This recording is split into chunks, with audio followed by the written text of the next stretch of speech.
आप मंगल देव नहीं कहते, शुक्र देव नहीं कहते, आप शनि देव कहते। साढ़े सती का अर्थ केवल इतना है कि आपकी जन्म लगन में आपकी जो जन्म राशि है, जा रहे हैं अपने आप को तो कुछ टाइम तक बचा लेंगे, लेकिन जिस दिन मौका पड़ गया और इकट्ठा होके एक साथ फल मिलेगा।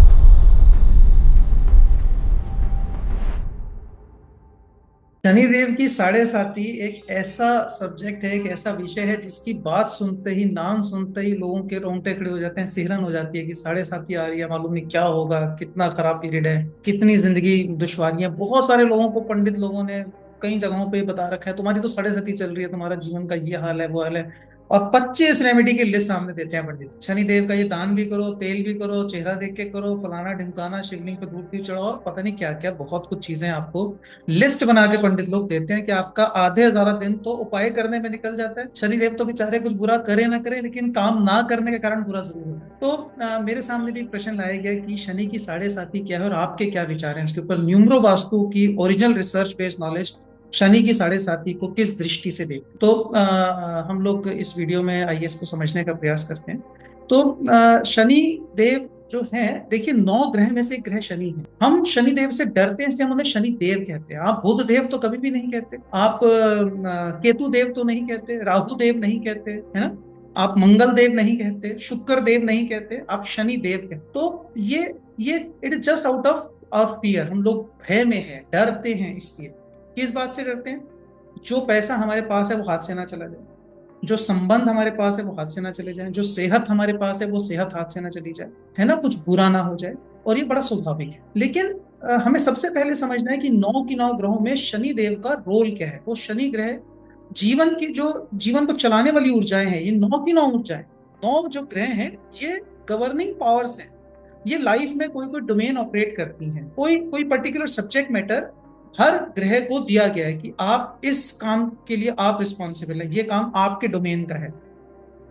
तो शनिदेव के जिम्मे क्या काम आया हुआ है? शनिदेव के जिम्मे है कर्म और कर्म फल, यानी मेहनत करना और मेहनत करके जो उसका फल मिलना है।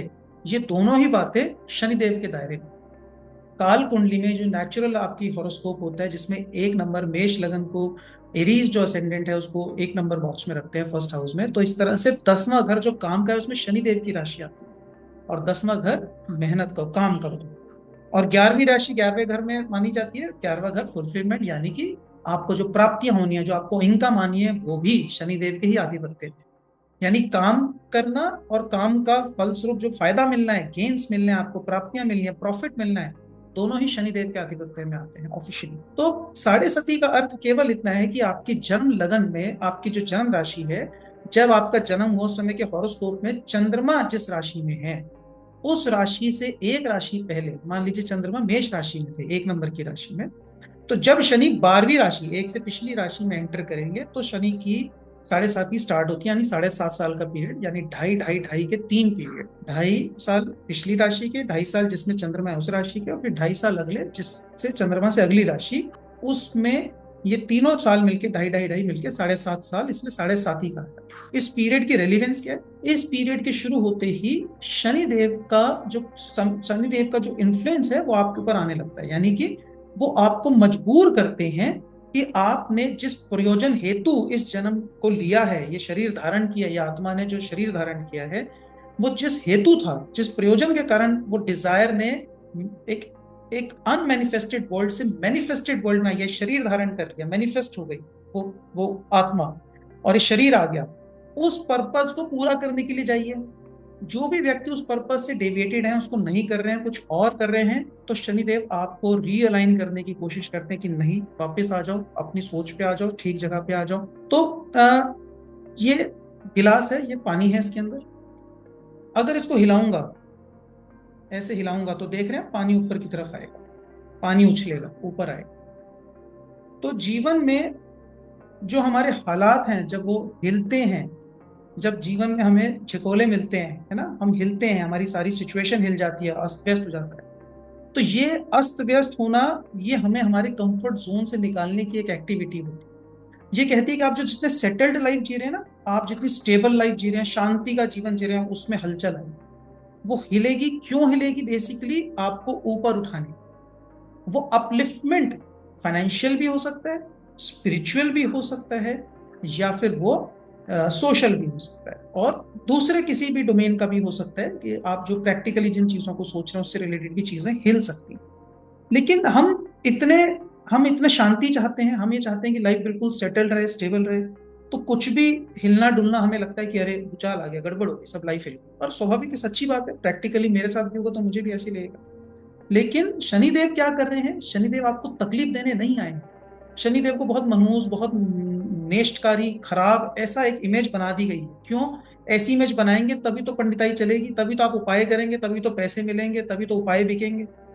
सच्चाई ये है कि शनिदेव तो सिर्फ अपना रोल प्ले कर रहे हैं। वो आपको कह रहे हैं कि उठो, अपने कंफर्ट जोन से निकलो, हिलो, हिलो, ताकि अपलिफ्टमेंट हो। क्योंकि सेटल्ड तो ऊपर नहीं आएगा, स्टेबल है, सेटल्ड है तो ऊपर नहीं आएगा।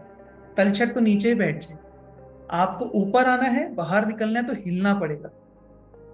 तो इसलिए वो हालात जो हिलाने वाले हालात हैं वो आते हैं, और आपकी जब 7:30 का समय आता है तो वो आपको हिलाना शुरू करता है। यदि चंद्रमा ऐसी राशि में है जो ऑलरेडी शनि ग्रह के साथ फ्रेंडली है, मान लीजिए 11वीं राशि में है, तो शनि की 7:30 फेवरेबल हो जाती है। क्यों? क्योंकि आपका पर्पस जो चंद्रमा है आपका ऑलरेडी वो फुलफिलमेंट की तरफ है, वो गेन्स की तरफ है, फ्रेंडली है, उसका वो सोच ही वैसी है। और शनिदेव भी आगे कह रहे हैं यही काम करो, तो वो आपस में सिंक हो गया, इसलिए वो फायदा देने। लेकिन अगर वो रिवर्स किसी एंटी राशि में जो शनिदेव के स्वभाव से मेल नहीं खाती है, फॉर एग्जाम्पल 8वीं राशि में चंद्रमा नीच का है, तो वहां पर चंद्रमा कह रहा है कि मैं तो रिसर्च करूंगा, मेरा मन तो है कि मैं कुछ खोदूं, मेरा मन है कि मैं इंप्रूव करूं चीजों को। और शनिदेव कह रहे हैं परसिवरेंस, शनिदेव कहते हैं कि काम करो, मेहनत करो, लग कर करो, कोई चेंज नहीं, मेहनत करो, मेहनत करो और प्राप्ति करो, नियम से कर्म करो। तो वहां पर मिसमैच होता है। तो जो जो आदमी 8 नंबर की राशि में बैठा है या 1 नंबर मेष में बैठा है, उसको उसकी सोच अलग है। यहाँ पर कुछ और ही एक आंधी चल रही है, हाँ, और वो आपको एक दूसरी दिशा में ले आने की कोशिश करी, तो आपको लगता है कि सारी रिवर्स सिचुएशन हो गई, सब गड़बड़ हो गया, 7:30 में बहुत तकलीफ हो गई। उपाय क्या करेंगे? आपको सेटल करने की कोशिश करेंगे वापस। तो आप उपाय करके सेटल होके वापस कंफर्ट जोन में जाना चाहते हो, या फिर वो सेटल करने वाले उपाय ना करके वो जो अपलिफ्टमेंट है उस बहाव में बढ़ के उस 7:30 की पीरियड का फायदा उठा लीजिए। अपलिफ्ट हो जाइए, बेहतर हो जाइए, अपने पर्पस से अलाइन हो जाइए, जो मिस अलाइनमेंट है उसको हटा दीजिए। किसी और दिशा में जा रहे थे, भले ही जा रहे थे, पैसा मिल रहा था, इट्स ओके, लेकिन करना कुछ और था इस जन्म में। तो वहां वो लेके जा रही है तो उस तरफ चलिए, उसको ध्यान में कीजिए वो क्या कहे।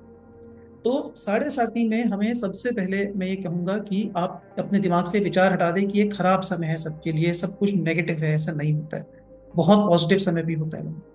और जो ऑलरेडी अलाइंड है उनके, जो नहीं है उनको इस पीरियड को एक पॉजिटिव कंस्ट्रक्टिव वे में समझना चाहिए कि ये समय में हमें बदलाव की जरूरत है, ये समय में हमें अपने कंफर्ट जोन से बाहर निकलना है, हिलने के लिए तैयार होना है, मेहनत के लिए तैयार होना है, ज्यादा मेहनत करने के लिए, ज्यादा फोकस्ड होकर चलने की जरूरत है। शनिदेव फोकस, कंसंट्रेशन को बताते हैं। ध्यान एक जगह करना, 10 जगह नहीं।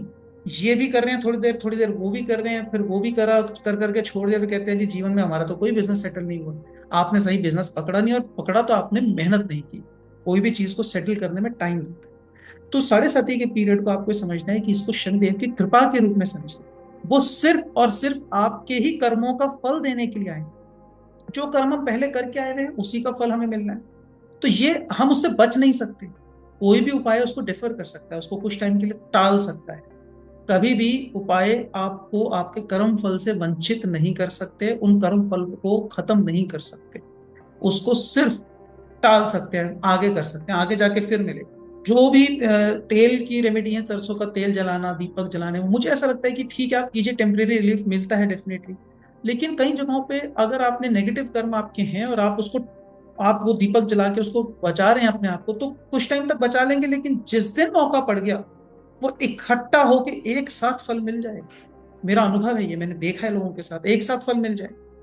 इसलिए बेहतर है कि आप सिंपल अपने कर्मों के प्रति रिसेप्टिव रहें, कर्म फल के प्रति रिसेप्टिव रहें, बेहतर कर्म करने के लिए तैयार हो जाएं, और शनिदेव की कृपा के रूप में इस चीज को समझे कि वो सिर्फ आपको देने आए हैं। आप उसके प्रति रिसेप्टिव हो जाइए, आप लेने के लिए तैयार हो जाइए। और हाँ, जो भी हमारे पुराने कर्म थे, अगर उसके कारण हमें कोई कष्ट आ रहा है, चाहे शारीरिक कष्ट है, चाहे कोई भी है, उसको एक्सेप्ट कीजिए, उसको सह लीजिए, लेकिन ये साढ़े सती का पीरियड आपको शक्ति भी देता है साथ में। Shanidev is all about stamina, power. आपके अंदर स्टेमिना भी देता है कि आप उससे शक्ति से आप उसको झेल लें, उसको उसको फेस कर लें उन चैलेंजेस को। तो आपको अपने इष्ट देवता में ध्यान रखना चाहिए, अपने जो आपके पितरों की परंपराएं हैं, आपके कुल की परंपराएं, अपने माता पिता के संस्कार हैं, उनकी पूरी इज्जत करें, अपने माता पिता की, अपने पितरों की, और उन संस्कारों का पालन करें, तो आप बने रहेंगे, खड़े रहेंगे, आंधी में उखड़ नहीं जाएंगे, खड़े रहेंगे। और इस पीरियड को पॉजिटिव कंस्ट्रक्टिव वे में देखिए। शनिदेव को थैंक यू बोलिए कि उन्होंने आपके कर्मों का फल आपको दिया, वो निपट गया, आगे बेहतर जीवन की परिकल्पना साकार होगी। जब साढ़े साथी उतरने लगती है तो ज्यादा करके लोगों को फायदा देके जाती है, उनको प्राप्तियां होती हैं, जो चीज पेंडिंग थी वो उनकी मिलती है। क्यों मिलती है? क्योंकि पिछले 5 साल में वो बदलाव के दौर से गुजर जाते हैं और बेहतर हो जाते हैं, तो जो प्राप्तियां उनको मिलनी चाहिए वो मिलनी शुरू हो जाती है। तो न्यूमरो वास्तु में हमारी समझ साढ़े साथी के बारे में यही थी, शनि साढ़े साथी के बारे में। आप में से जिन लोगों को इस वीडियो को देख के अच्छा लगा, उनको कोई इंसाइट मिले, तो डेफिनेटली इस वीडियो को लाइक कीजिएगा, और गूगल रिव्यूज में जाके न्यूमरो वास्तु को भी बेस्ट रेटिंग्स और कमेंट जरूर दीजिएगा। और यदि आपके इस विषय में कोई और क्वेश्चंस पेंडिंग है, आपको थ्योरेटिकल क्वेश्चंस, तो आप इस वीडियो के कमेंट बॉक्स में डाल के जरूर हमसे शेयर कीजिएगा। हम पूरी कोशिश करेंगे जल्दी से जल्दी उसके ऊपर क्लैरिटी देने की कोशिश करें। कोई भी रेमेडी करने से पहले ऑब्जेक्टिव होके करें और पॉजिटिव वे में करें, सिर्फ उपाय मानकर ना करें। पिंड छुड़ाने वाली नियत से कोई चीज नहीं करनी चाहिए, वो लौट कर वापस आती है। एस्ट्रोलॉजी में ये उपाय हमेशा इस तरह से ही काम करते हैं, जो मेरे को देखने समझने को मिला और जो मेरे को मेरे गुरुओं से सीखने को मिला। So thank you very much इस वीडियो को देखने के लिए, और हमारे साथ जुड़े रहिएगा और अपने कमेंट्स हमसे शेयर करते रहिए। Thank you very much. नमस्कार।